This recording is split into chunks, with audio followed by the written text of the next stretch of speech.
Sound? Speed. Rolling. Hey there, film fans. How is it going? How are we all doing? Are we doing well? I don't know if I'm doing well, to be honest. I'm nervous about this episode. So let's talk about what I'm going to do. I'm going to live react to the Terrifier 3. I've seen Terrifier 1 and I've seen Terrifier 2, and I still haven't seen Terrifier 3 yet. I know I'm a little bit late to the party. I don't care. So, all right, let me just give you a little bit of a background of my sort of experiences with films like The Terrifier. If you haven't seen any of The Terrifiers and you're just listening to this episode, I suppose The Terrifiers would probably come under the sort of torture porn, in air quotes, element of or subgenre of horror. That's I don't know when you could technically say that came out. Maybe Cannibal Holocaust. Would that be the first of the torture porns? I don't know. They've been around, body horror, that kind of vibe as well.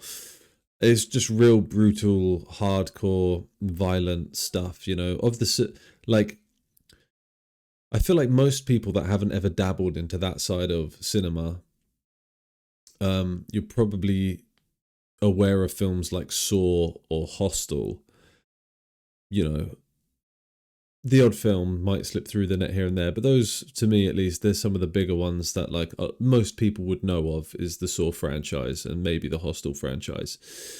It's more like either hardcore horror nerds, and I say nerds with the utmost respect, or it's like just film aficionados in general, people that appreciate jumping into different genres, will have actually seen some of the more extreme sides of this scale, like the Terrifier. There'll be people potentially listening to this now that think the Terrifier is small fry, and if you've delved deep and dark into some nasty bits of cinema and the Terrifier for you is now lightweight, then I hope you sleep well at night, because, brother, I'll tell you got some problems if you think the Terrifier is lightweight. Don't get me wrong. I know there's worse films than the Terrifier out there. Oh, Human Centipede would be an example of quite a famous body horror, torture porn type of film that a lot of people would know of. And I like to see what cinema is capable of. I'm one of those people that I go along for the ride, right? So if I'm watching a horror movie, I want to be scared. I want to be on the edge of my seat. I want to feel tense. I want to feel panicked. I want to feel concerned for the characters. If the horror film doesn't do that and I sit there laughing at people, dying or whatever it might be, not that you laugh at people dying, but you know what I mean? Like you might watch for example, maybe some of the Final Destination movies, you might watch those and go, well, you deserve that, idiot. I'm just being cynical. But that's a lot of people's approach to horror in general, I find, is to desensitize themselves to it or not invest in it so that they can deal with what they're seeing. I think it's a coping method for a lot of people. I will say that. I think a lot of people pretend they're not scared, so they look for the humor in a horror film. But I want to be along for the ride. If it's a horror movie, I want it to scare me. And if it's a comedy, I want it to make me laugh. And if it's an action movie, I want to feel that pulsating adrenaline you get from, watching John Wick make his way through corridors of people, or that corridor scene in Old Boy, or, like that real high octane kind of action. Or you can even get that in air quotes again, cheesier action movies, like some of the Fast and Furious movies. Like, I'm along for the ride.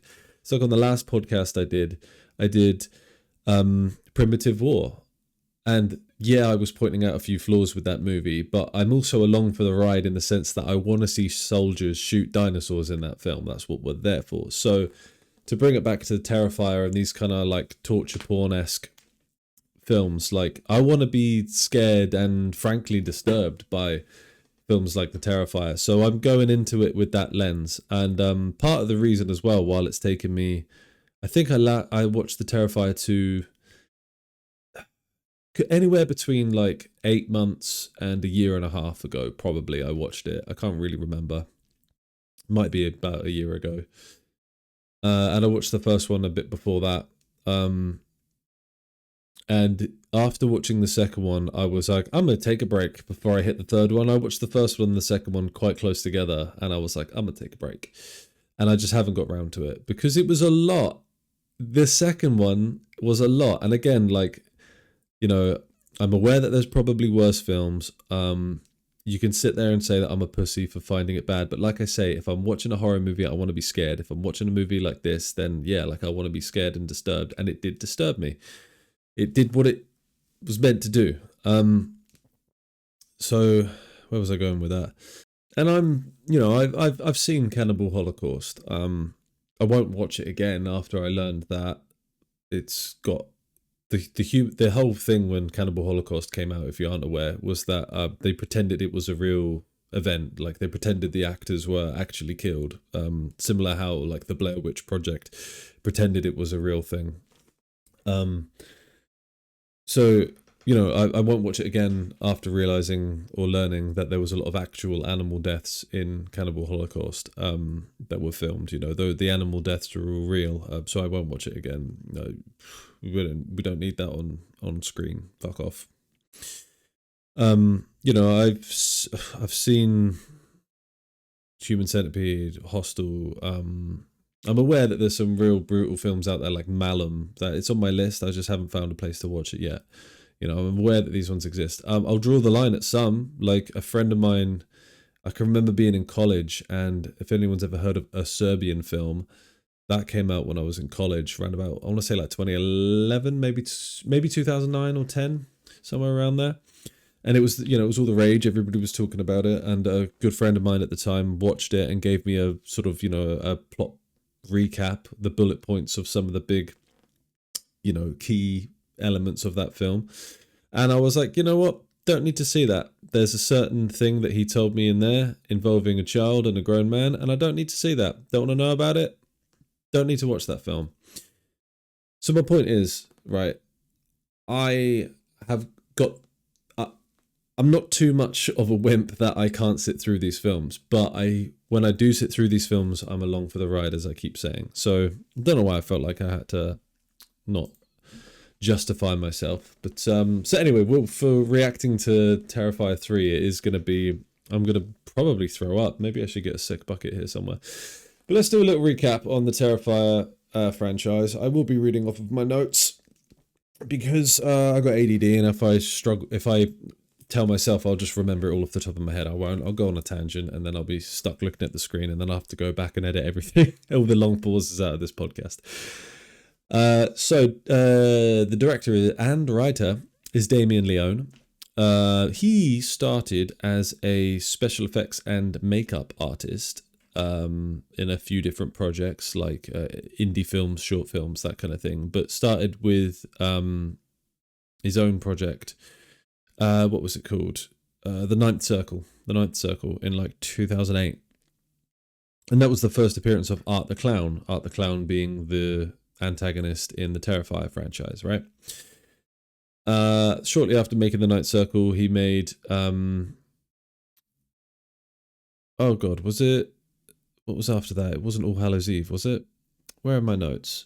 Oh, I think, yeah, they went immediately from that to making the first short film of the Terrifier.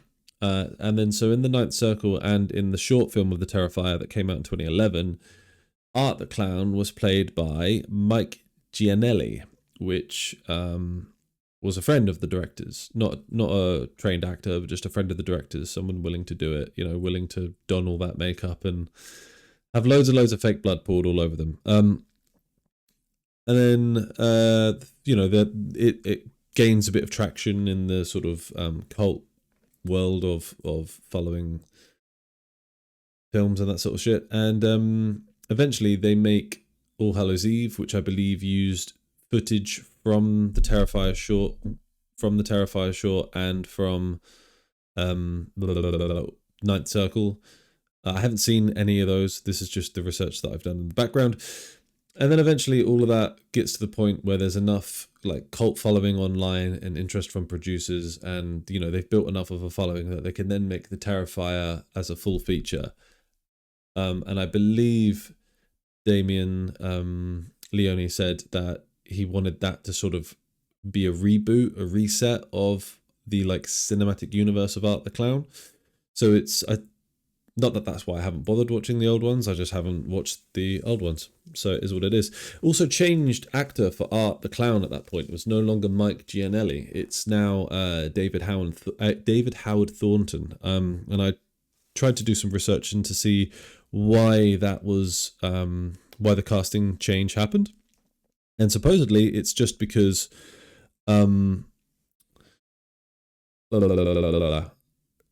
Mike, the original guy, couldn't be bothered to, he didn't like the filmmaking process anymore. He didn't like sitting there getting makeup done for hours. He didn't like getting caked in sticky fake blood and all the other nonsense. Just didn't like the process. So he backed out. David Howard Thornton apparently was like, you know, the minute he walked into the room and started doing his thing, Damien Leone knew that he was the guy that he wanted. Really brought that like mime clown energy to life. He's quoted somewhere saying that like Mike was a guy dressed as a clown, but David was a clown. So, you know, it just brings that bit of better to it. Have I got any other notes worth reading? Probably not. Anyway, so I've seen, like I said, I've seen the Terrifier 1 and 2. I thought the Terrifier 1 was a better film on the basis that so the second one disturbed me more with its violence. That bedroom scene specifically I'm talking about. Let me get that up there. I'll just play with this for a minute while so that's a poster for the Terrifier 1. And then that's the Terrifier 2. Yeah. I thought the Terrifier 1, so the Terrifier 2 disturbed me more. That bedroom scene what stuck with me for a while. That you'll know what I'm talking about if you've seen the Terrifier 2. That bedroom scene is tough watching, right? I don't care if you're sat there going, no, it's easy. Oh, I laughed during that. Good for you. Seek help. So the Terrifier 2 is harder to watch in that regard, but the Terrifier 1 for me was so much better at building an awful atmosphere, and I say awful with as the biggest compliment possible. It was so eerie and creepy and unsettling. Like I'm going to talk loose spoilers, but there's a scene where he's cut the torso of a woman off of, you know, the boobage and stuff, and he's the clown I'm on about, the killer clown, and he's put it on himself, and he's like walking around in this really kind of like over exaggerated feminine way. Like he's a mime, so a lot of his movements are over exaggerated and stuff, and he's like femining it up, and like while he's got this boobs on him, I think he's like tucked his male appendage between his legs, and he's just like mincing around kind of thing. And it's so creepy and weird and disturbing. And I just remember, and although there's some pretty goddamn violent parts in the first one as well, like her mate getting sawed in half, south to north sawing. That was hard to watch. But yeah, I just remember the first one had this kind of palpable atmosphere to it. The second one didn't really have that, because I feel at that point you already know what you're getting in for and you know what to expect from the clown. So maybe they were just getting straight into the fact that like we don't have to build an atmosphere of him being scary. He already is the scary atmosphere. As in Art the Clown is already carrying the weight of that scary atmosphere into the second film. That's kind of what it felt like for me. And the second one gets really kind of, there's some, in air quotes again, silly moments of like supernatural with it, if I remember rightly. I can't fully remember all of it, but I remember that one of the main girls like has a magic sword from her dad, who is somehow connected to Art the Clown but died. Yeah, it's odd. I can't fully remember all the characters either. I know in the first one, the main girl calls her sister to come save them, but doesn't get there in time, and then the sister gets her face eaten, and then ends up surviving, but has a real scarred up face. Then in the second one, at the end of the second one, the sister, after you think Art the Clown, this is all spoilers by the way, mad spoilers. In the second one, the sister with a messed up face gives birth to Art the Clown's head as a part of his resurrection between the second and the third one, after he gets his head cut off at the end of the second. There's some mad shit happening. I don't really care that much about whether I understand it, because like, yeah, it's good to follow the through line of the storyline to this film, but ultimately you are just there to see some pretty crazy violence. So all right, well, so like I said, seen the first one, seen the second one. I've just realised that on the picture for that one, it looks like he's cut off Santa Claus's face and is wearing that around his neck. Does he cut off a Santa Claus? I'm not ready for this film, man. I'm not ready. Like, I've been recording for 17 minutes now and rambling on about other shit just so I don't have to watch this fucking film. Like, the second one was hard to get through. It was hard. And I struggled. And I think I'm going to struggle with this one. But, okay, so let me just do a quick synopsis of this one. Following the shocking events of the Terrifier 2, survivor Sienna is plagued by a disturbing vision, and begins to realise there is no escaping Art the Clown. God, I wish there was some escaping Art the Clown. But again, got the trio on Blu-ray there, because you should buy physical media. Obviously, there will be spoilers for the Terrifier 3 during this, and probably 1 and 2 as well. Yeah, you know when bloody disgusting the studio is involved that it's going to be an hard watch. I ain't ready. I remember the second one. Let me just pause this. Right. It hasn't even started yet. But I remember the second one. I watched the first one and tried to watch the second one with my partner, right? So we watched the first one. She found it difficult. I found it difficult.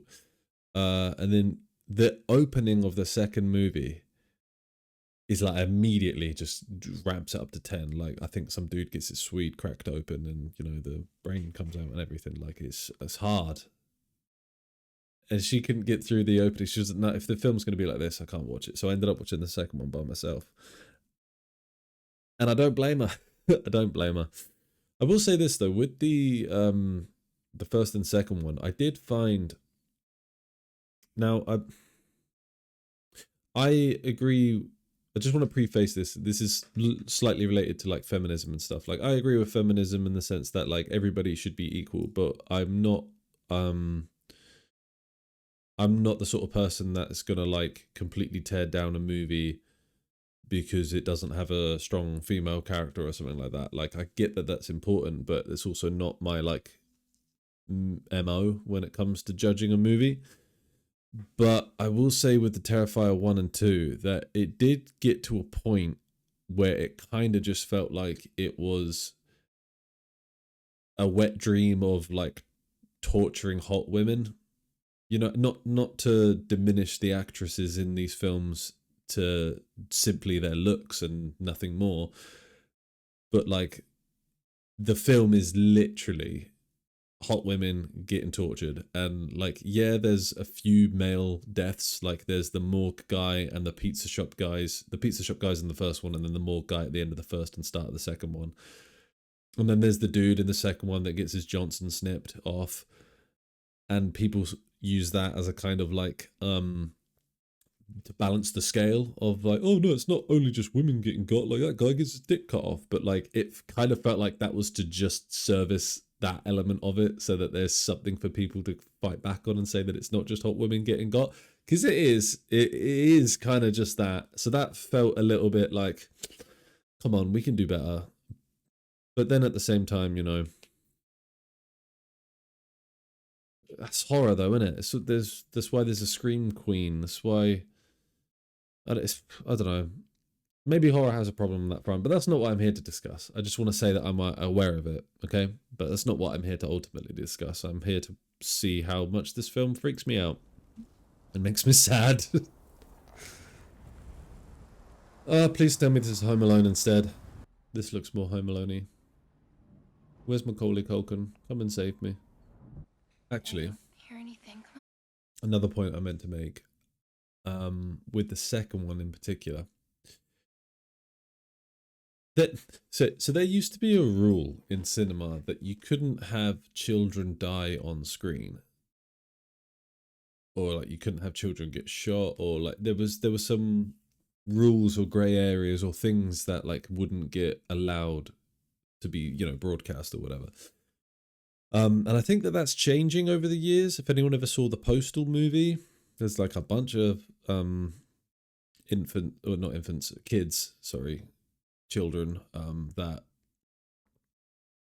got banged with guns. I'm just trying to mince my words around that in case YouTube flags it or something. Obviously, I'm not advocating for it. I'm just talking about what happened on a film. And a kid gets squished by a piano in one of the Final Destination movies. Like, so maybe things are relaxing on that a bit now. But so there's a bit in this. There's quite a couple of bits at least actually in the second Terrifier movie where Art the Clown is like going at the kid, the boy. I can't remember his name, or the actor or the character, but he's the main kid, the main boy in the Terrifier 2. So you know, you figure it out. And he's like, at one point, he's got like, it's almost like a nine-tails whip with like razor blades on the end or something like that, if I remember rightly. And he's just like hitting this kid continuously with it. So obviously all the razor blades are like cutting him to ribbons and stuff. And I remember watching that thing like, dude, this is a child. Like, you didn't have to put that in the film. Like, you could have either done something off screen or you could have just picked a different victim and not made it the kid. It was just a bit hard to swallow. And I said that to a friend of mine that's seen all three of them, and he was like, oh, well, if you didn't like that, get ready for the third one. And I was like, fucking hell, what are we doing? So I'm hoping my fears won't be recognized, but 3 o'clock in the morning. this isn't looking good, is it? I do like how this scene is lit. I want it to go back to the shot it was back a minute ago. It didn't go back to the shot that I wanted it to a minute ago with the kid in the bed. I won't bother rewinding it, but basically it had, so they walked into the bedroom and there was a little lamp lighting by the door, and then there was a big light shining on the bed. So the bed looked really bright and safe, and then the lamp by the doorway sort of helped create a warm entrance to the kid's bedroom, as if the kid's bedroom is safe. And then you could see through the corridor. It was all dark and scary. You'd like moonlight shining through, that kind of thing. And you had the mum on one side and the kid on the other side, and the doorway in the middle as they were sat on the bed. So that was quite nice. Them almost feeling like warm and safe, and then like the darkness kind of between them, but also like not quite behind them, but you know, off to the side of them, kind of thing. It just sort of ominous world building. But let's carry on. So if this was like any other horror movie at this point, if this was any other horror movie at this point, like, I wouldn't be as nervous as I am. And this is what I meant about what the first one does about constructing this like horrible atmosphere where it feels like the wallpaper is peeling off the walls. It doesn't do as much with that in the second one, because it just has Art the Clown carrying the menace and the tension and the fear and all that kind of horrible feeling with him. And I feel like that's what this one has done. Like, this one at the moment has just had a few shots of a house where like this could, at the moment, this could be a film in almost any genre. If you told me this was a spy movie or like a bank robbery movie, and she is a former bank robber who's now quit the criminal life and has built a family, but someone from her past is about to show up in her living room and recruit her to do one last job. Based on everything we've seen so far, that could 100% be the case, right? But the fact that I know Art the Clown is in this bloody film, it's not that I'm afraid because of how they're building this film frame by frame at the moment. It's because I'm afraid of what I know it can happen when that motherfucker comes on screen. I'm afraid of the potential of Art the Clown. So at the moment, this film is doing enough because it's the third in a franchise. It doesn't need to build up Art the Clown, but it's doing enough to build up the scenario to create the suspense because we know Art the Clown is probably going to come, right? And that's all it needs to do. But my point is I'm tense now because I know that he exists, not because of what the film is doing. But that's not to say the film's doing a bad job. It's doing exactly what it needs to do. The lighting is really nice in this film so far, just in this little house. Look at the banister and shadowing and her body shadowing on that, and oh no. I ain't ready. So then instantly the soundtrack, as soon as we see Art the Clown there, comes up. Just straight away we know it's the bad guy. Even though he's dressed like Santa and we haven't seen his face, we know that's Art the Clown. Or at least I'm assuming we do. Oh. Helps if I put it like that, doesn't it? So you can fucking see what I'm talking about. Is that the kids' room? Julia, I told you to stay out of my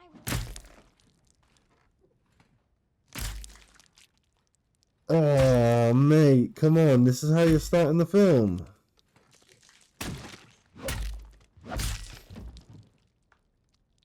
Jesus Christ, man. Okay.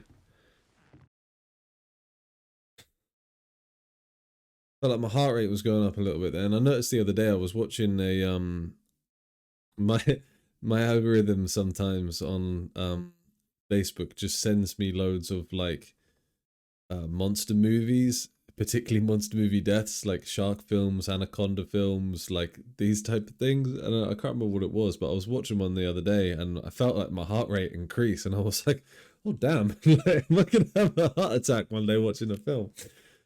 But it's okay right now. Okay, so that was I don't care. You can sit there and say like, oh, we didn't even see anything, no violence or whatever, like, but think about that logically, right? That was a child who this Art the Clown has just dealt with. And yeah, we didn't see any of it, but we heard enough. Hearing those crunches and it just looking at the door where you can see like he had a sticker of like a baseball on the front of his door and something else, like these childlike kind of, you know, symbols, the innocence, that's what I'm looking for, the innocence there.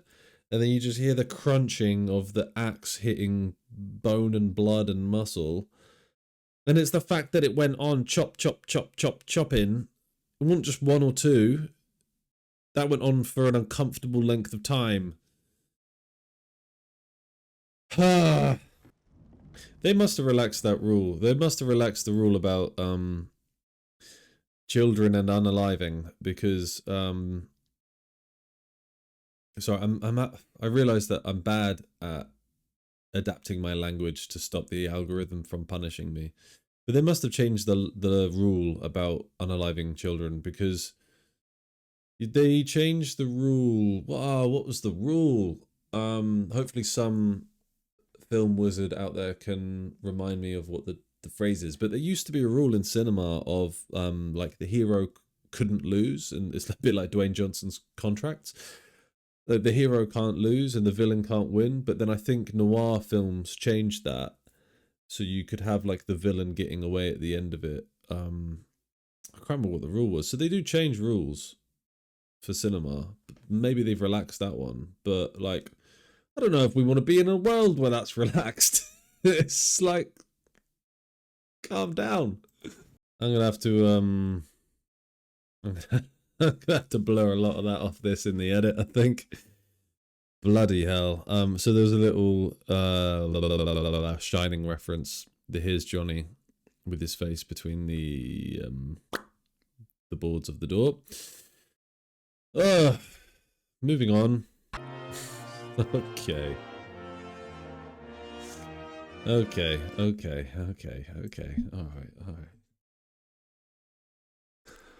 Alright. It wasn't that bad. It wasn't that bad. I've seen worse. It wasn't that bad.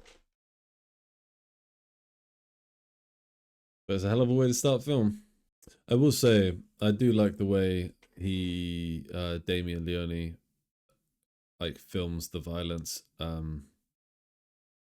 It's that he's striking a really nice trifecta between like the high levels of gore, but then the realism and the like disgusting. So what I mean by the high levels of gore is like how much blood and stuff like shoots out, the realism of not going like overboard with that, and then the gore in terms of like the detail on the severed limbs, and then like how much you can see of like the haggard kind of frayed skin and like the muscle on the inside and the bone in the middle of that. Like there's an unsettling amount of detail.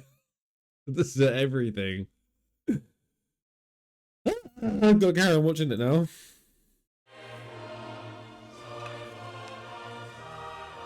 And then he has some fucking milk and cookies.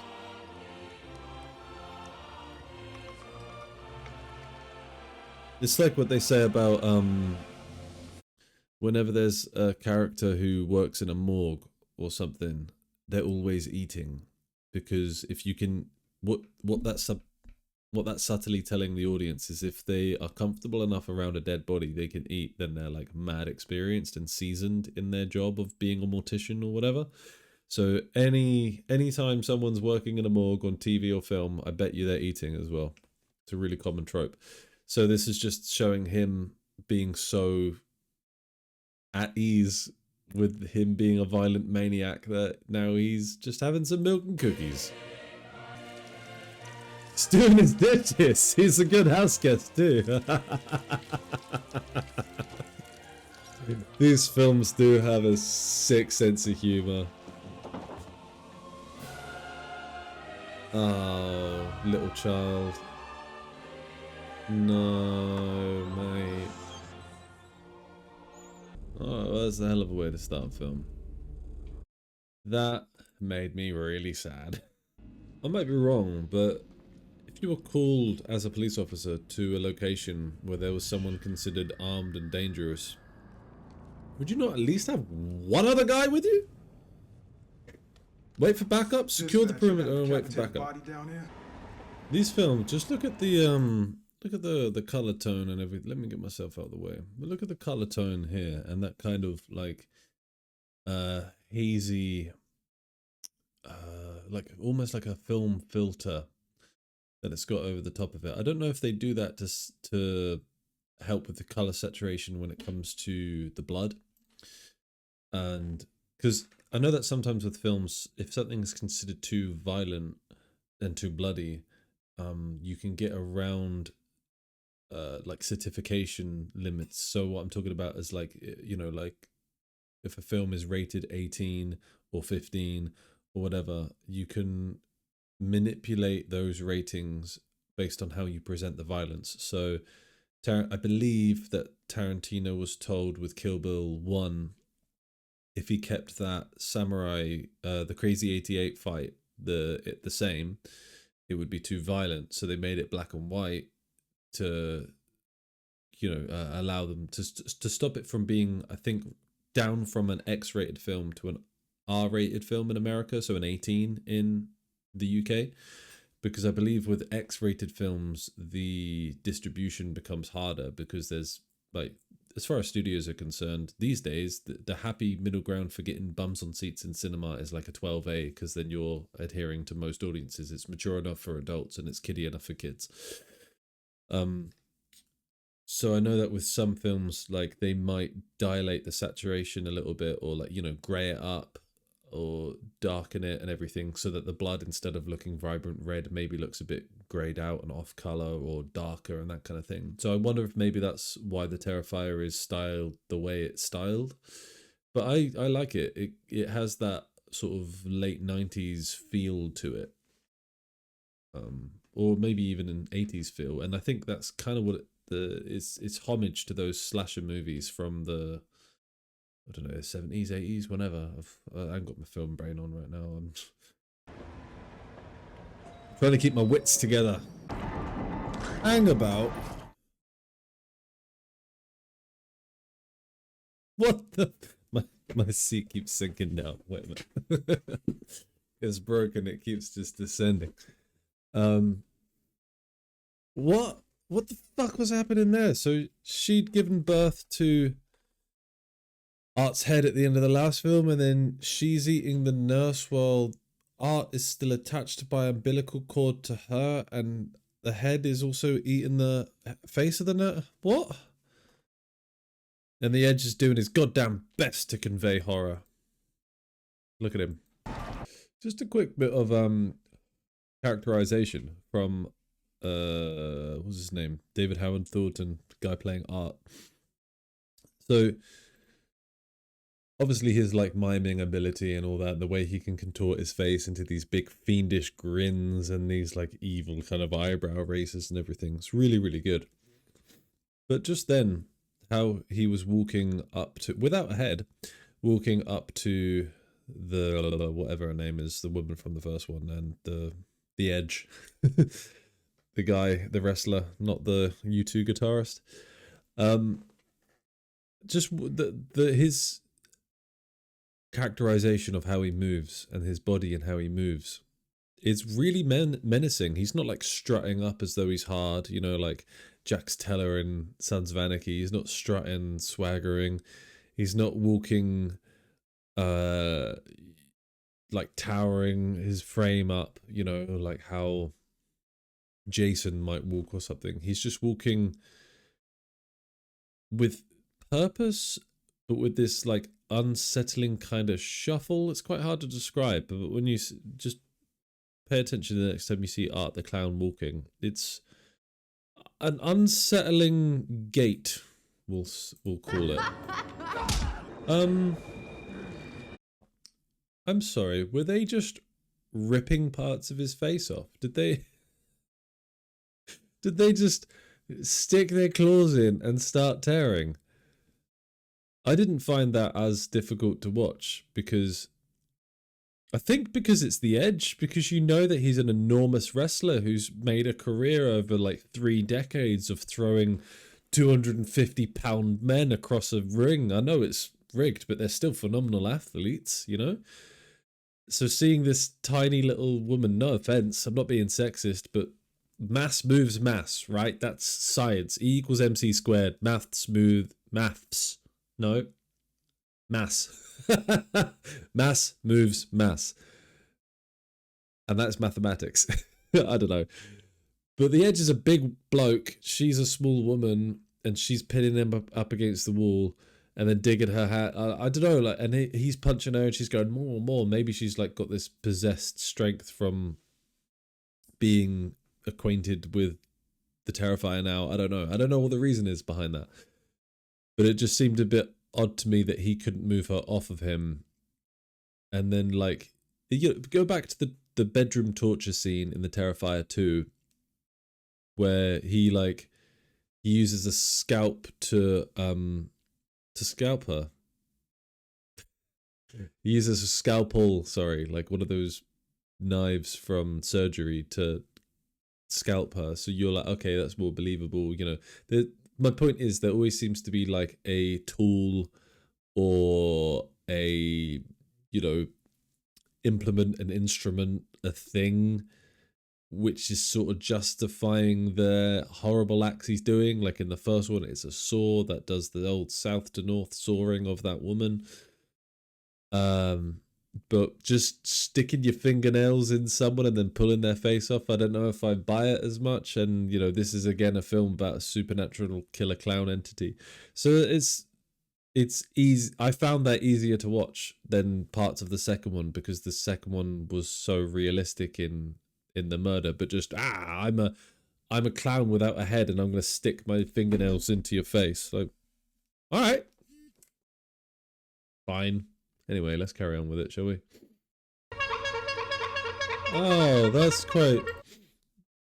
I quite like that. They justified him getting a new clean costume by, I suppose, killing. That's the heavy implication there. The guy who was dressed as him for Halloween on the train, or the metro, as you'd probably call it in America. Over here, we call it the tube, if it's in London, or the train. But yeah, so that, yeah, I like that. I like that because in the second one, they spoke about the kid had conflict with his sister because the kid wanted to dress up as Art for Halloween, and she was like, "No, that's gross. He's a real killer. It's not fictitious. It would be like dressing up as John Wayne Gacy or something." So they were like, no, don't do that. So that's quite cool to then call back to it in this film, have someone dressed up as him in a clean outfit to then let Art kill him and take the clean outfit so that Art looks good from the start of this film. Because yeah, you know, like you want to, it's weird, isn't it? You want the outfit, regardless of who it is. It could be Batman's outfit or the Daredevil's outfit or like whatever. You want the character to start relatively clean and then get worse as it goes on. So that's given us a realistic opportunity to do that instead of reviving and resurrecting Art the Clown and then immediately being magically given a clean costume as well. That was a really nice way to do that. I will say that. Fair play. Carry on. I do have to ask this though. Why does Art need a companion? He is a tour de force all unto himself. Having a +1? How was anyone going to possibly deal with this? Psycho... I can't even speak. Don't make it worse for yourself. I'm really uneasy. Okay, I'll tell you what. Tell you why I was uneasy then. Because of the suggestive nature of those shots that were happening.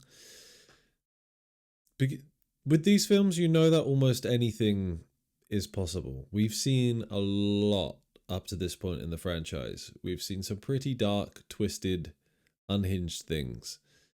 And then we've got this young lady who is obviously like had a psychotic break due to what she's been through. She's had her face eaten by a clown. Not a clown, don't call him a clown, don't call him a mime either. Found that out in Terrifier 2. He will fuck you up. But he's had she's gone through it. Then she's just smashed her face onto that mirror. Let me put that back on.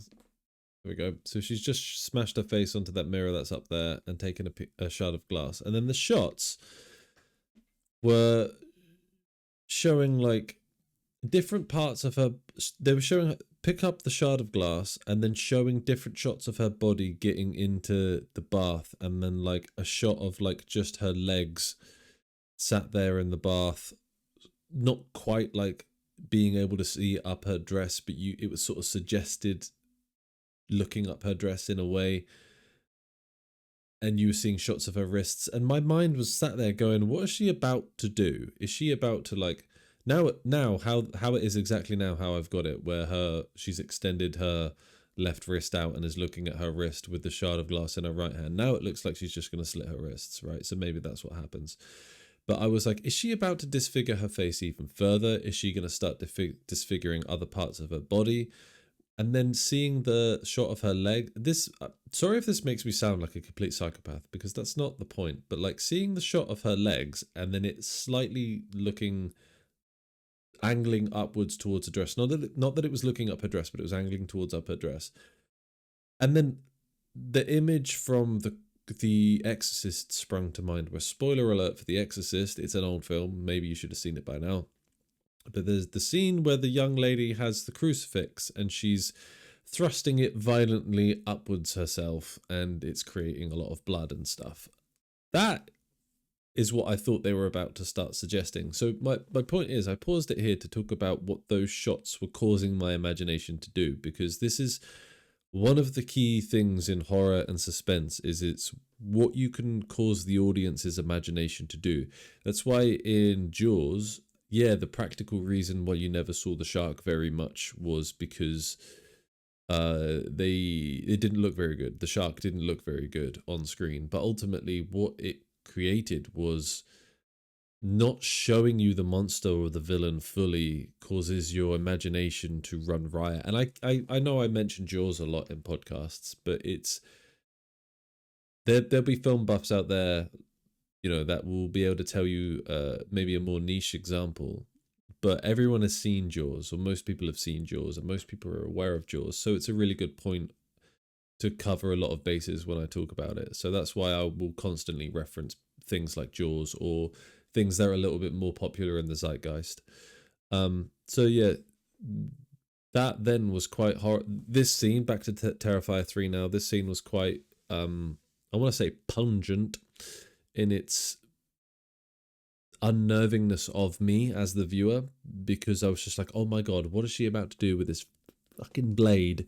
And yeah, that was the wheels of those concerns of mine got spinning because of the shots that were being laid out to there. So I just wanted to draw attention to that. Oh, that's some squelchy sound effects. I feel like Art knows what's happening. Look at that thick sheet of blood just draining down the side of that bathtub. So is she done now?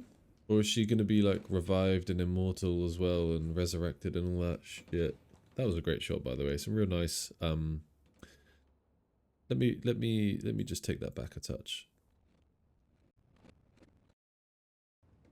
So I speak a lot about symmetry, and although that doesn't look like a symmetrical shot, it is, because you have the two halves of the screen there. You know, you've got the semicircle window on the left, a bit of light shining through, and then there's a dead center split then from the right side of the frame where you have Art more positioned on the right and the darker side of frame, while he's just sitting there rocking in his chair. What's that symbolizing to me right now? I don't know. Other than he sat in the darkness, he is the epitome of darkness and evil. Maybe it's just symbolizing that. But it's a really nice, pretty shot, especially then with the creaking of him rocking in his chair. It's just, yeah, it's just creepy. It's just creepy. We're only 22 minutes in. This is probably the only time in this film I'm going to feel remotely nice about anything. See the difference in tone between the color tone. I mean, between that last scene where when I briefly mentioned that the music was kicking in to create a kind of suspenseful dun dun dun dun dun dun dun, which sounded a bit like a heartbeat to me in a way. And it was very cold and grey and blue and like that kind of lighting. And then now over here, immediately there was a Christmas song playing in the background. Diegetically or non-diegetically, I don't know. But look, all the tones are yellows and oranges and reds and pinks, and everything is very bright and vibrant and safe. So it's won't be long until Sienna is part of the cold and grey group, I imagine. God, I'm so not far into this movie. So this is what I was talking about. The place where they are. The tones, the color tones, you know, blues, whites, even that wood is a beigey light wood, old.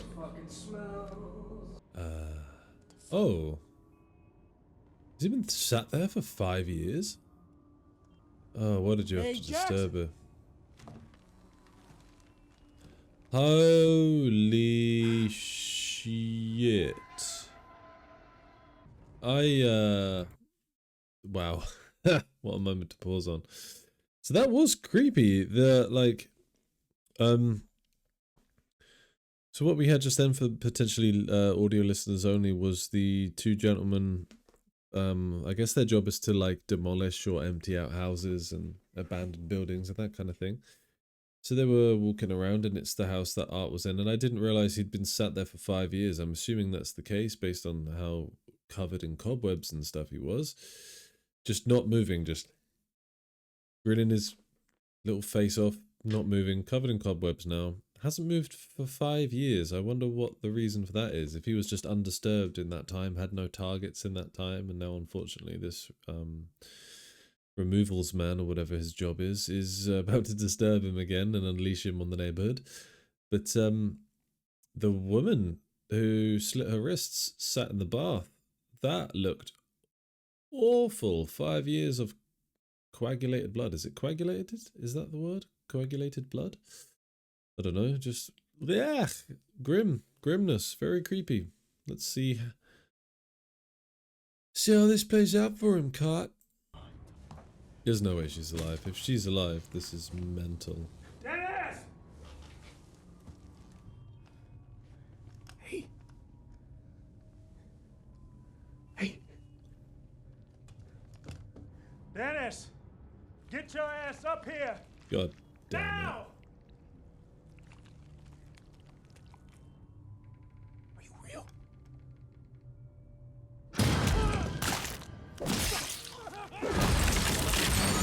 Yeeks.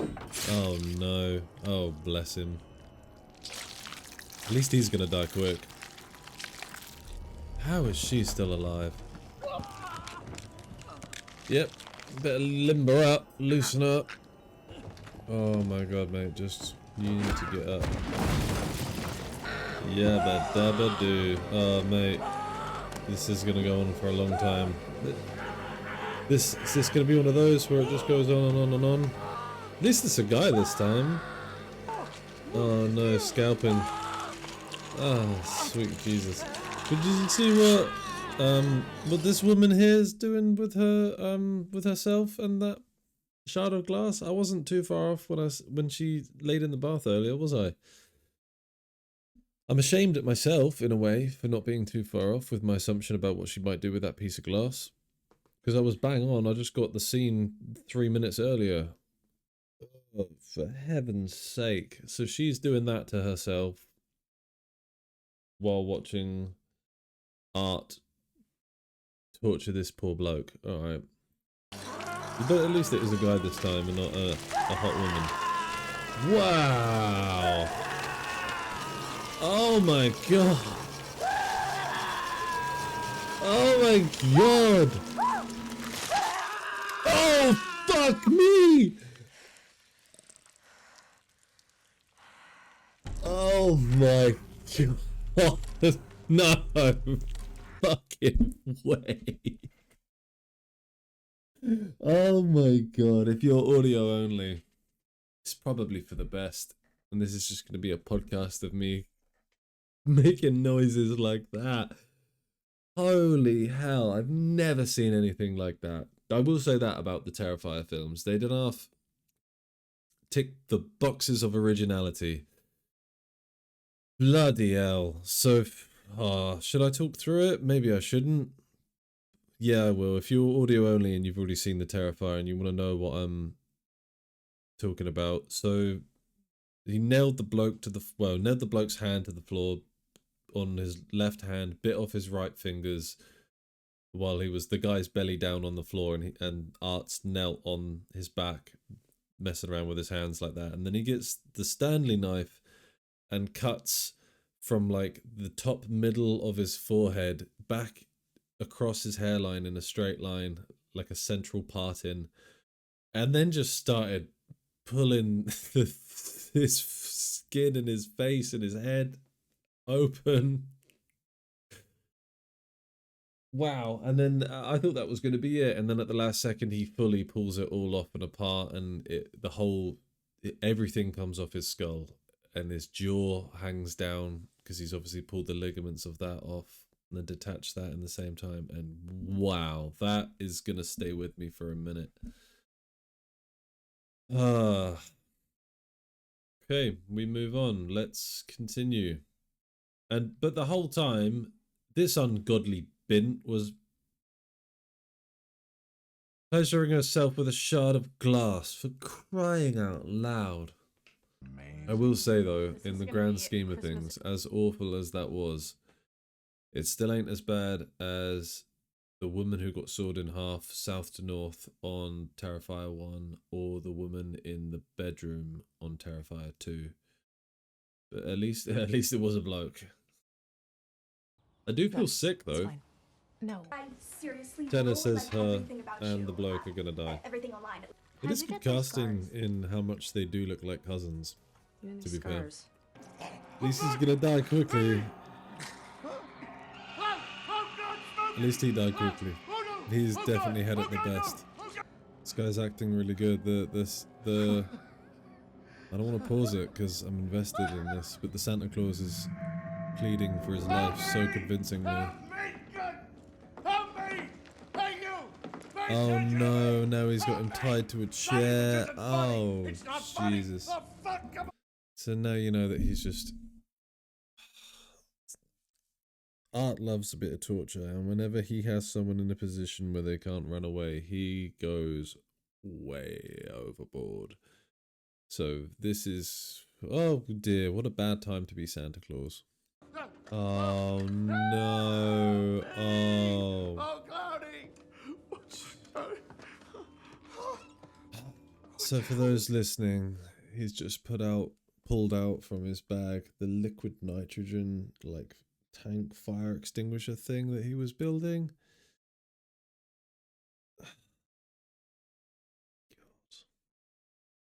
God. Oh, God. Cloudy, look at me. Cloudy, I'm not really Santa Claus. No, wait, listen to me. I have a name. I have a real name. My name is Charles Johnson, Clowney. And I have a wife. I have a wife and 2 kids. Hey, Clowney, no, not Clowney, no. Clowney, listen to me. Clowney, I beg you. Listen, I have 4 gorgeous grandchildren. What's their names? Their names are Brian and Denise.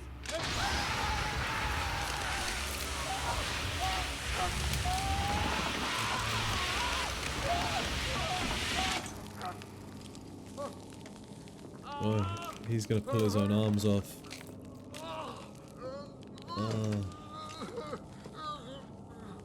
Oh dear God. Oh dear God. Oh no. Oh no. Oh no. Okay, so let me just... Oh, I'm gonna be sick. Unfortunately, I have to recap this for the audio only listeners, but he just used the liquid nitrogen thing to freeze his hands, forearms, and legs and feet, and now he's just taking pot shots at him with a little hammer, breaking up those limbs. The practical effects is outstanding, as it always is with these Terrifier films. But heavens to Betsy, that's it's reminding me of what was the Jim Carrey thing, fire safety officer that he did on Living Colour. YouTube that, Jim Carrey Living Colour fire safety officer, and you'll know what I mean. But there's one of those sketches where he does the same thing with liquid nitrogen and like smashes up his hand. And it always I don't know, it always stuck with me as really like if you've seen it in other films as well, like Sunrise, the really good underrated Danny Boyle directed movie with Cillian Murphy and Chris Evans, among others. But there's a moment where someone gets in the void of space and like freezes their arm or something, and then they like, it gets touched by something and it just shatters, and I was like, oh, that's rough. Yeah, so this is rough and awful to watch, and I feel like this is far from over as well, which is the worst thing about the Terrifier 2, when that scene in the bedroom just keeps going on and on and on. Ugh. So this is so they're just building the suspense and the discomfort because he sprayed him with the liquid nitrogen, but we haven't seen what his face looks like yet. We're just stuck on a like a mid shot of art, and we can just hear the guy like wailing or groaning in the background, building our, again, talking about the imagination, how the imagination is the worst enemy. When you can't fully see the shark in Jaws, or you can't fully see the situation, what your imagination builds in your mind is more scary. That's often why horror books are more frightening than horror films, because it's your imagination. So yeah, that's good filmmaking. I feel uncomfortable and disgusted. Thank you, Damien Leone. Well done. Oh, bless him, and he's still alive. Because his eye was moving. Oh, and he's ripped his beard straight off his face, and he's still alive and screaming.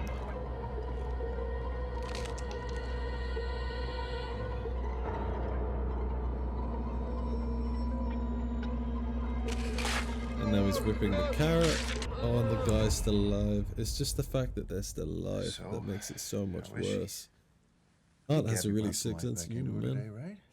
It's not shopping tomorrow. It's just sad.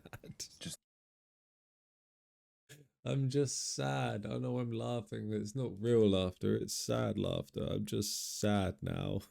Not because Santa Claus is dead, just because that was fucking awful to watch. And I'm only halfway through the goddamn film.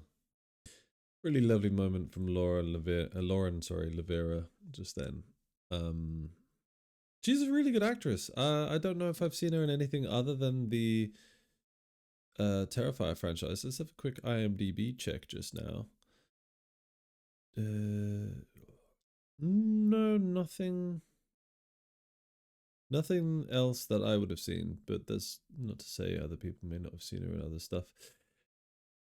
But I believed she was experiencing all that PTSD and that trauma. Like, let's look at her eyes just now. Like, she was definitely reliving all that PTSD and all that trauma from art. And, you know, it was quite simply done, but very effectively done. You know, a bit of slow-mo, a bit of like echoing the sounds, the heavy footsteps echoing to match the slow-mo. And then the sort of like, it's like that kettle boiling whistle reaching a fever pitch kind of thing. Nicely crafted, nicely constructed. My theory on the subject hasn't changed. Don't even say it. Because But ultimately sold by her performance. Hoping you know what you do. The sorry to pause it there and interrupt it. She's a wonderful little actress. That didn't mean that to sound like patronizing or anything. I don't have the cast list up in front of me, which is poor on my front. Because she's doing a wonderful. So what I was going to say is this scene is working so well because of her selling good writing. Good writing is easier to sell, but it's good writing and she's selling it well. What was the character's name? Is it this person? Is it? Yeah, that's the person. Alexa Blair Robertson. Sorry for not knowing your name earlier, but I know it now. Alexa Blair Robinson, who some people may have seen in the TV series Chuck, potentially in Diary of a Wimpy Kid. Yeah, I'm not familiar with your work before, but you know, now people know.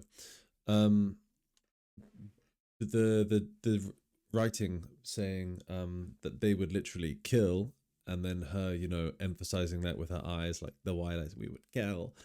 And then the cutting to all the awkward glances from everybody listening to her speak. Oh, that's poor choice of words. Just all coming together really nicely to sort of not let up from Sienna's experience or triggering moments from the PTSD that she's obviously suffering from. So yeah, it's just, that's what I wanted to say. Like a combination of all the actors and the script work, it's doing well. Daily basis, anything like that. A counterpart must be appointed to So stop it this from is becoming a too really good powerful. It's you, Sienna. narrative structure and construct here. So you've got, pardon me. So you've got Sienna talking to her little brother, building up the idea of the demonic possession and, you know, the demonic inhabiting of like a serial killer or someone truly evil like Art the Clown.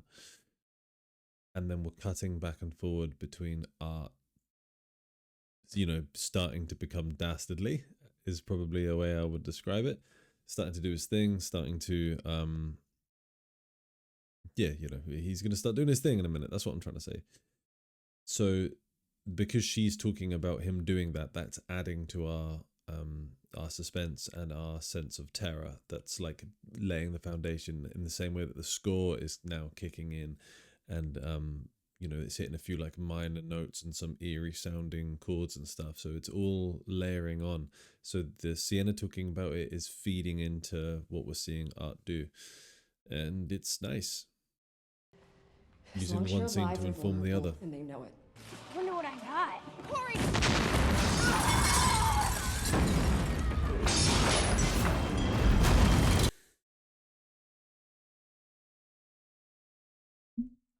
For the audio only listeners, that was a massive sigh because he just did a letter bomb thing in the mall and a kid opened it. Jesus. Wow. Well, those rules I was talking about are like whether you can have kids dying on screen or whatever. I guess those rules don't exist anymore. I need to double check what that rule was. What that like certification sanction thing was. Apparently they've changed. I don't know if it's for the better. Alright, let's just carry on. God damn it. Interview. I mean, sitting This across is from gonna someone who be actually encountered horrific. Art the Clown, the most Okay. famous serial killer since Jack the Ripper. So this is going to be horrific because although she's not necessarily been portrayed as an evil character, the Alexa Blair Robertson character Mia has been not sympathetic, and is now being a bit like cutthroat media. I want my interview, so I suppose in a way we're losing sympathy with her. Is that going to make it easier to watch what happens, or is that gonna, or is what happens to her so bad we're gonna start feeling sorry for her again? It's probably the latter. I want to know what it's like to be in the presence of that kind of evil. Wow, she's really What gonna get what goes she's through your after. brain when he's close enough to you that you feel his breath on your body, or a soul. So this or- could be an interesting commentary, I suppose. I mean, I'm jumping the gun a little bit because I'm assuming that, you know, he's about to kill her, Mia, one way or another. And she's talking now about what's it like to be in his presence. You know, what does he smell like? What is his breath like on you? Like what goes through your mind? Or like those were the things that she was saying. So that's probably, and you know, she's a true crime podcast host, and that's been her shtick for this film. So this is probably some sort of commentary on the desensitization to things like serial killers that you get from the, like, you know, the Netflix documentaries like Making a Murderer and all those kind of things, or maybe even the dramatizations of serial killers you get again from Netflix, like oh, what was the one with the guy from American Horror Story? You know the ones I'm talking about. Oh, I can't remember. There's an Ed Gein one with Charlie Hunnam called, it's the Monster series. And then there is, it's not Ed Gein. I can't remember his name now. But then there's the Zac Efron movie about the other one. Blimey, my brain's just frazzled right now. Anyway, let's get back to Terrifier. It's close. I was pretty damn close. Oh Too close my for god! That guy on the screen just then giving the interview is Sex Machine from Dusk Till Dawn. I'm sure that's the same guy. I'm gonna have to get that up now. If anyone's ever seen From Dusk Till Dawn, it's the Robert Rodriguez, I believe written and directed, but Quentin Tarantino produced and starring or co-starring. Oh, it was written by Robert Kurtzman and Quentin Tarantino, but directed by Robert Rodriguez. Okay. And Sex Machine is played by Tom Savini. Yeah, I'm sure that was Tom Savini. Let's have a quick check. Yep, Terrifier 3. My man. Anyway, back to your scheduled programming. Terrorist attack? Oh no, Wait a baby. minute, here's what I saw. There was this guy, and he was dressed as Santa There he Claus, is, and Tom was handing Savini. out presents to kids every. So him saying to her then, did you get it? And her saying, yeah, I got it. I think that's in reference to the sword, the special magical sword that her father left her or something. So she did a whole journey back to the Terrifier circus ride area. I think that's where they said that it was still buried. I can't really remember from the second one. So she did a whole journey back to that place off screen. I would have liked to have seen that because that would have been a good time to build some suspense and some terror. You know, her discovering, sorry, I got something in my eye. I keep rubbing my eye. Her going back and sort of reliving all of that. It's a bit disappointing it happened off screen, but maybe it didn't. Maybe I've jumped the gun. Let's get back into it. Oh wow, they're in shared, showered accommodation and they're getting it on in there. American universities, they certainly paint a picture in Hollywood, don't they? Oh no. Oh god. For those just listening, wait, I don't really want to pause it right now. Okay, there we go, that's a bit better. For those just listening, we're how far into this are we? An hour and a half, hour 27 minutes. So we're in, the final half an hour or so of the film. So I'm assuming at this point it's just going to be death, death, death, death. It's been quite quiet on the death front since he killed Santa. He did blow up some children in a shopping mall earlier, but that wasn't particularly violent. It was just a big explosion and stuff.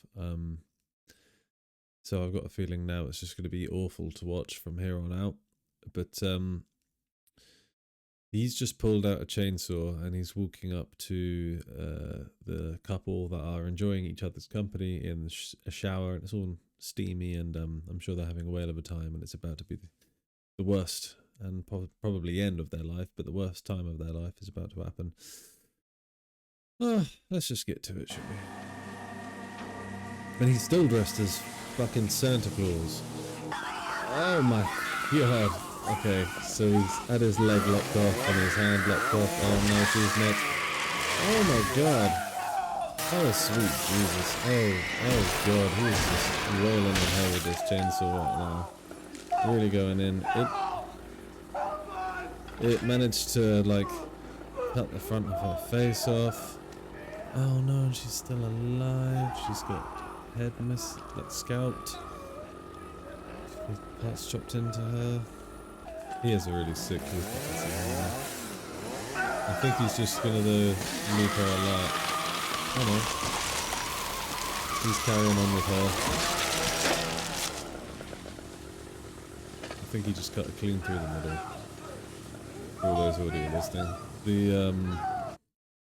And the whole time the boyfriend's just been like crying and screaming, trying to crawl away even though he's missing a leg and a hand.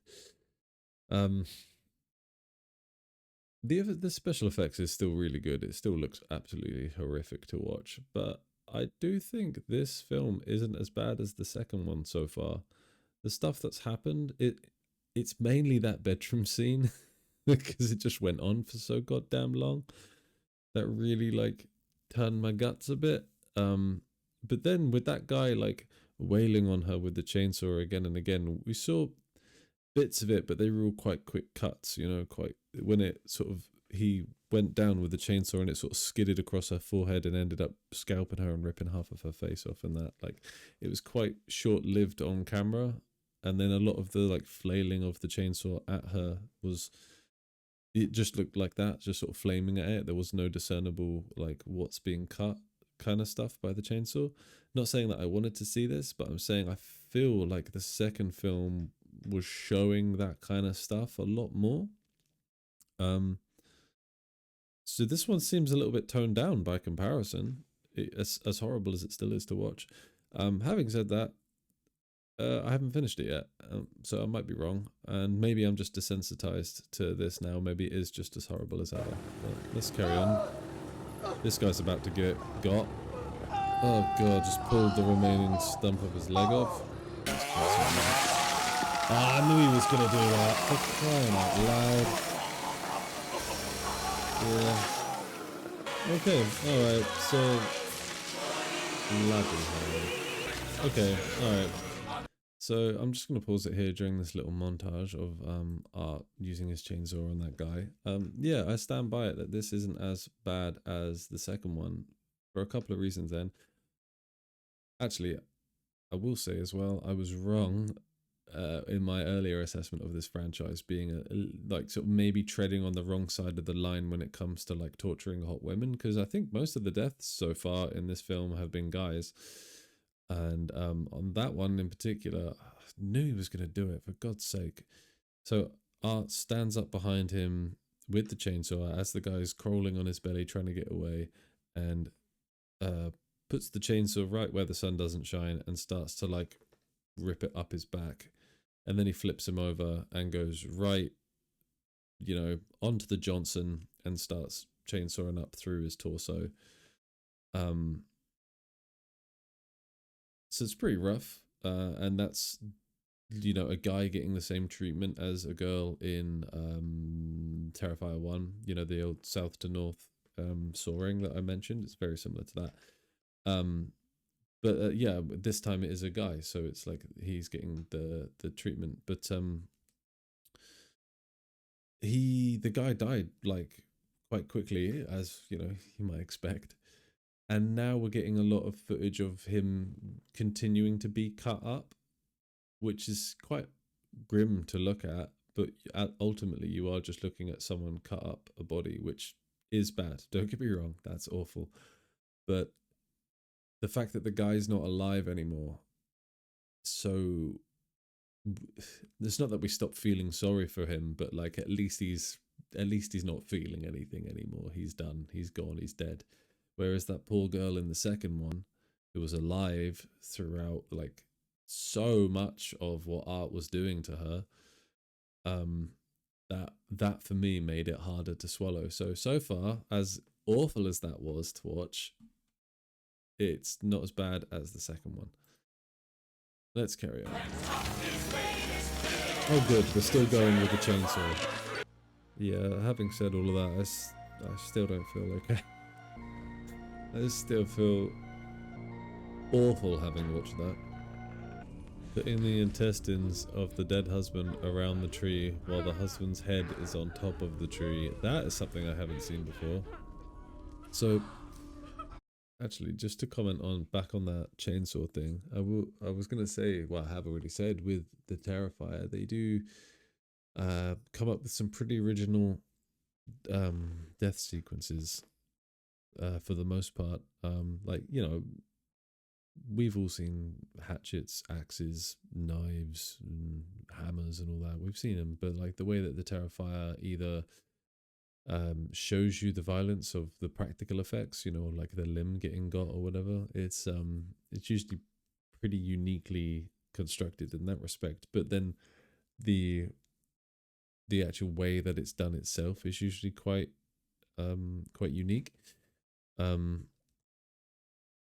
But you know, seeing him use a chainsaw, I was like, oh, okay, that is kind of, we've seen the Texas Chainsaw Massacre, we've seen almost every death you can do with a chainsaw, so I was a little bit like, oh, but I don't think we've ever seen one to that extent and that degree of violence and gore. If you look at, if I know it sounds really weird to say, but if you're looking at the talent and the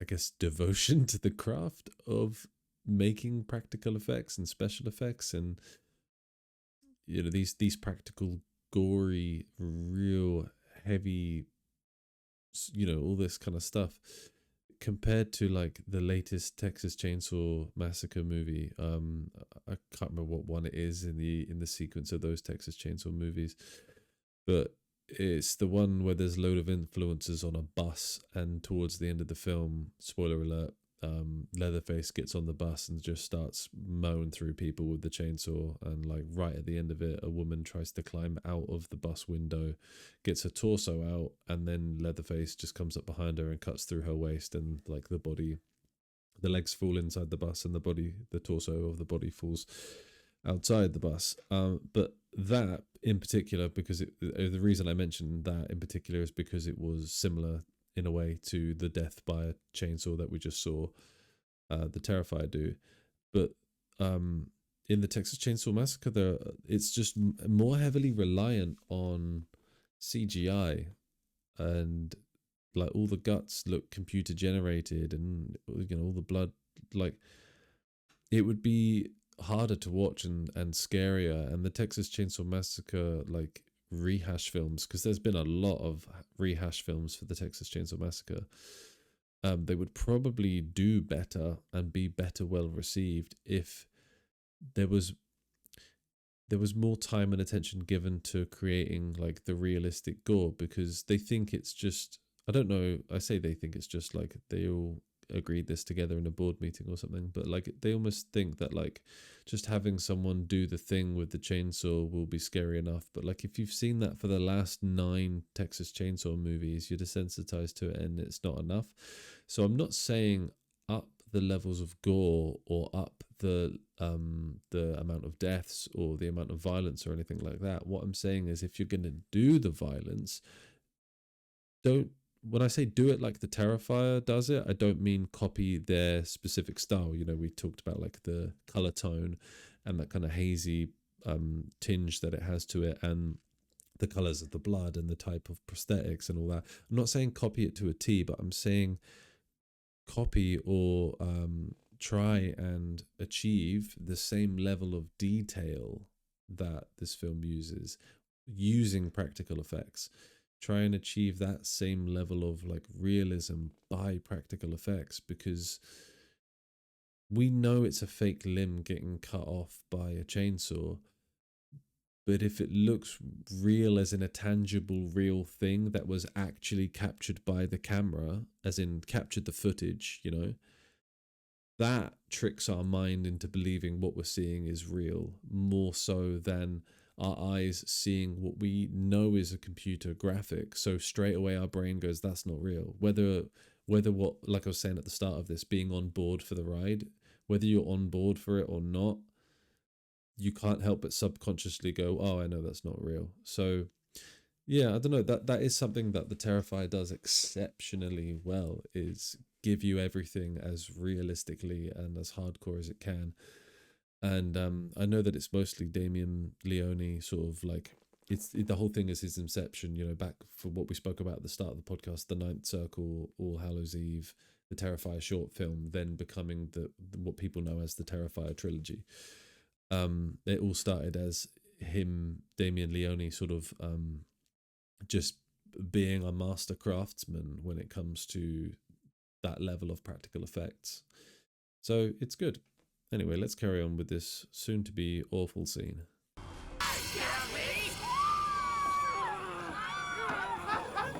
No way.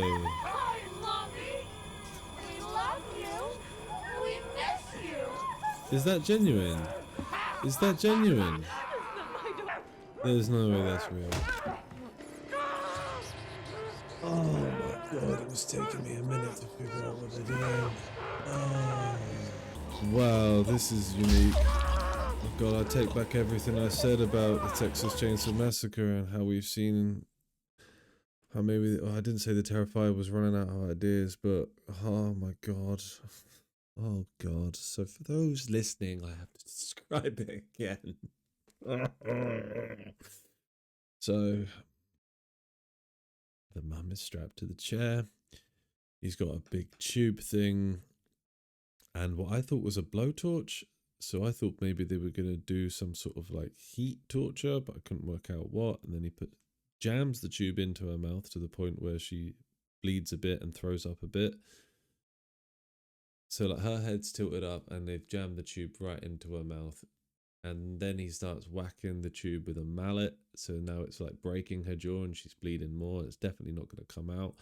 Meanwhile, his sidekick has got some of the rats that they had nearby that may or may not be eating the daughter's head. I don't even want to think about that. And now they're going to put the rats down the tube into the mum's mouth. Yep, don't think I missed anything. If you are audio only and what I'm describing sounds bad, trust me, it's worse. Let's carry on. But anyway, the point is they're doing some unique things. Oh, here comes the rat. Oh, and then, alright, so they burn that, they burn the rat to encourage it down the pipe so that the mum could choke to death on rats, or the rats are just going to eat her from the inside out. This is mental. How do you even come up with that? Well, no, they just slit her throat and the rats came pouring out. So at least the mum is going to die somewhat quicker now. Oh, ouch. Oh, she's like grinding around a crown of thorns on top of Sienna's head. The effects of the blood pouring down the face are really, really good though. Like, well done, effects team. I mean, if anything, if you got to say anything about the Terrifier movies, well done, practical effects team. Anyway, interesting narrative structure. Like I did question earlier why the Art the Clown needed a sidekick. Now I guess it turns out that Art is more of the sidekick because they've sort of, I believe I'm understanding this right. She's the little girl that resurrected Art in the end of the first one, and I believe the end of the second one as well, is a demon, or the physical representation of a demon, who can only possess people shortly after death. So they sort of messed with the patient from the end of from the first one, who is this woman with the messed up face, so that when she slit her wrists, then the demon could possess her body. So this is now full-blown demon, not anything to do with the original person, I believe, and she's wanting to step into Sienna's body now. I believe that's the gist of what's happening. So I was like, why does Art the Clown need a sidekick? And now having someone on Art's side that can speak to the audience and actually do the exposition of this connection to the demon world is quite a good idea, good choice. I just thought it was, initially I was sort of a bit like, does he need to team up with someone? Like, when do we have... Freddy didn't team up with Jason. It was Freddy versus Jason, and I don't think Michael Myers ever teamed up with anybody, did he? So yeah, but it's for this, it's good, it's working, because Art is a mute, so we need someone to explain it to us, don't we? I will say though, this is pretty convenient writing, pretty convenient, like...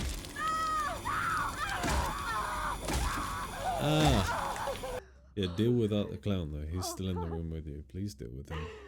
Oh, they opened a portal to hell? And the little kid fell into hell. Did she take the sword with her? If she took the sword with her, that's pretty peak. Looks like Art got away as well. How are your hands still okay? She's inherited some kind of supernatural power from somewhere? I'll find you. Is that what it's telling us now? They're setting up Terrifier 4, aren't they? God damn it, I thought we were going to be done with these films. Is that actually how it's going to end? The kid got dragged to hell. Oh, look at that. The ninth circle. Isn't that interesting? Alright. What a ride.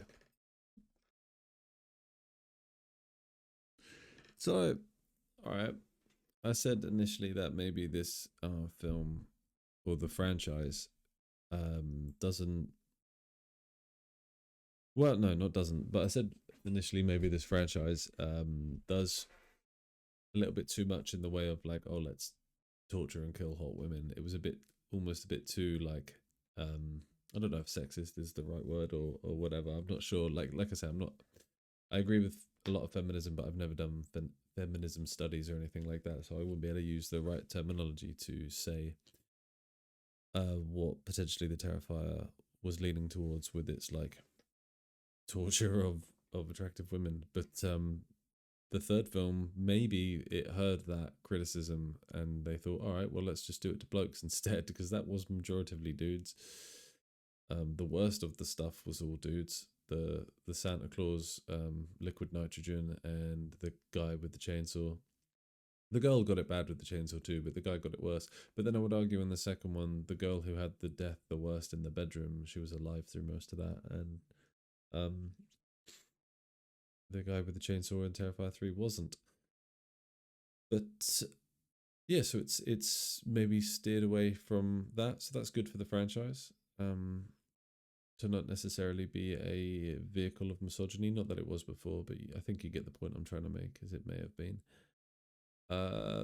It's the first one for me is still the creepiest. The first one had some really harrowing, very creepy, quite harrowing types of scenes and eerie kind of atmosphere building moments, whereas I do think the second and third one are relying more on the fact that we as audience members know to fear Art the Clown and know what to expect, and it's that, oh god, where is this gonna go, what's he gonna do now, what implement is he gonna use, it's all that kind of thing that